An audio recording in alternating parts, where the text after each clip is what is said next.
Pulse oximeter check ചെയ്യുമ്പോൾ ശ്രദ്ധിക്കേണ്ട 5 കാര്യങ്ങൾ.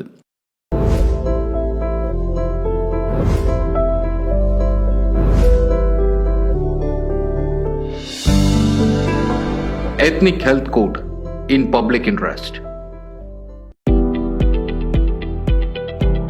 കോവിഡ് ബാധിക്കുന്നവരിൽ ഓക്സിജന്റെ അളവ് കുറയുന്നതാണ് ഏറ്റവും പ്രയാസമേറിയ ഘട്ടം. ഇത് പരിഹരിക്കുന്നതിനുള്ള കാലതാമസം വ്യക്തിയെ ഗുരുതരമായ സങ്കീർണതയ്ക്കും മരണത്തിനും കാരണമാക്കും. ഇത്തരം സാഹചര്യങ്ങളിൽ ഏറ്റവും ഉപകാരപ്രദമായ ഒന്നാണ് പൾസ് ഓക്സിമീറ്റർ. ഓക്സിജന്റെ അളവ് കുറയുന്നതിനെക്കുറിച്ച് കൃത്യമായി അറിയാൻ ഒരു പൾസ് ഓക്സിമീറ്റർ സഹായിക്കും. എന്നാൽ ചില കാരണങ്ങളാൽ ഓക്സിമീറ്ററിൽ തെറ്റായ അളവ് കാണിക്കാറുണ്ട്.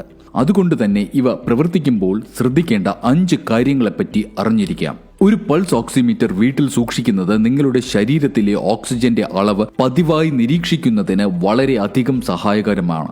പൾസ് ഓക്സിമീറ്റർ വിരലുമായി ബന്ധിപ്പിക്കുമ്പോൾ രക്തത്തിലൂടെ വ്യത്യസ്തമായ തരംഗ ദൈർഘ്യമുള്ള പ്രകാശത്തെ കടത്തിവിടുകയും രക്തത്തിലെ ഹീമോഗ്ലോബിൻ അതിലടങ്ങിയ ഓക്സിജന്റെ അളവനുസരിച്ച് പ്രകാശത്തിന്റെ തരംഗ ദൈർഘ്യം ആഗിരണം ചെയ്യുകയും ഇതുവഴി ഓക്സിജന്റെ അളവ് കൃത്യമായി മനസ്സിലാക്കാവുന്നതുമാണ്. അതിനായി തന്നെ പൾസ് ഓക്സിമീറ്റർ ഉപയോഗിക്കുമ്പോൾ നിങ്ങളുടെ വലതു കൈയിലെ നടുവിരൽ വേണം ഉപയോഗിക്കാൻ.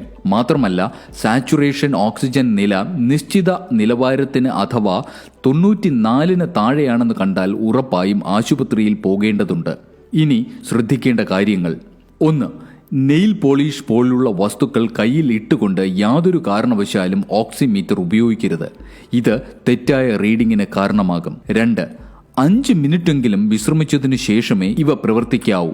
മാത്രവുമല്ല, വിരൽ ശരിയായി ഘടിപ്പിച്ചതിനു ശേഷം ഓക്സിമീറ്റർ പവർ ബട്ടൺ ഓൺ ചെയ്ത ശേഷം കൃത്യമായി പൾസ് സിഗ്നൽ കാണും വരെ കാത്തിരിക്കണം. 3. കൈ വിറയ്ക്കുമ്പോഴോ വിയർപ്പ് ഉണ്ടാകുമ്പോഴോ ഓക്സിമീറ്റർ റീഡിംഗ് എടുക്കരുത്. മറിച്ച് കൈ തുടച്ചതിനു ശേഷമോ അല്ലെങ്കിൽ വിറയൽ മാറിയിട്ടോ എടുക്കേണ്ടതാണ്. 4. നിങ്ങൾക്ക് കിട്ടാവുന്ന റീഡിംഗ് 30 സെക്കൻഡ് വരെയെങ്കിലും വെയിറ്റ് ചെയ്തതിനു ശേഷമേ നിങ്ങൾ പരിഗണിക്കാവൂ. 5. ഓക്സിമീറ്റർ നിങ്ങളുടെ അളവ് 94 താഴെയാണെങ്കിൽ ഒന്നുകൂടെ ഉറപ്പാക്കാനായി നിങ്ങൾ മുറിയിൽ 6 മിനിറ്റ് വരെ നടക്കേണ്ടതുണ്ട്. 6 മിനിറ്റിന് ശേഷം ഉടനെ തന്നെ നിങ്ങൾ ഇരുന്നു കൊണ്ട് നിങ്ങളുടെ ഓക്സിജൻ ലെവൽ ചെക്ക് ചെയ്യുക. 30 മിനിറ്റിന് ശേഷവും നിങ്ങളുടെ അളവ് 94 താഴെയാണെങ്കിൽ തീർച്ചയായും നിങ്ങൾ ആശുപത്രിയിൽ പോകേണ്ടതാണ്. ഈ വിലപ്പെട്ട അറിവ് മറ്റുള്ളവരിലേക്കും ഷെയർ ചെയ്യൂ. Ethnic health code, forward to good health. ഈ വിലപ്പെട്ട അറിവ് നിങ്ങളുടെ സുഹൃത്തുക്കൾക്കും പ്രയോജനപ്പെടട്ടെ. ഈ വീഡിയോ ഷെയർ ചെയ്യൂ. നിങ്ങൾക്ക് വേണ്ട എല്ലാ ആരോഗ്യ അറിവുകൾക്കും എത്നിക് ഹെൽത്ത് കോഡിന്റെ ഫേസ്ബുക്ക് പേജ് ലൈക്ക് ചെയ്യൂ. ഫോളോ ബട്ടൺ ക്ലിക്ക് ചെയ്ത് സീ ഫസ്റ്റ് സെലക്ട് ചെയ്യാൻ മറക്കരുത്. എത്നിക് ഹെൽത്ത് കോഡിന്റെ എല്ലാ വീഡിയോകളും